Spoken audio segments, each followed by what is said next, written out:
Welcome back. Now to your Voice Your Vote coverage. Wisconsin's spring election is tomorrow with a range of local and judicial offices on the ballot. The Wisconsin Supreme Court seat is the only statewide race on the ballot. Liberal Judge Chris Taylor and conservative Judge Maria Lazar facing off in that race tomorrow.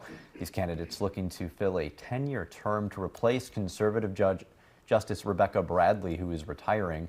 Right now, Liberals hold a one-seat majority, but with a conservative justice not seeking re-election, the outcome won't flip control. Polls open for voters tomorrow at 7 a.m. They're open until 8 p.m. It's recommended voters with absentee ballots drop them off in person at your municipal clerk or polling place. All absentee ballots have to be in by 8 p.m. election night. Information on your polling location, what's on your ballot, and how to register to vote are available at wbay.com/links. We'll have the results of that Supreme Court race and other local races in our area after the polls close. You can head to our website, wbay.com/elections, for all those.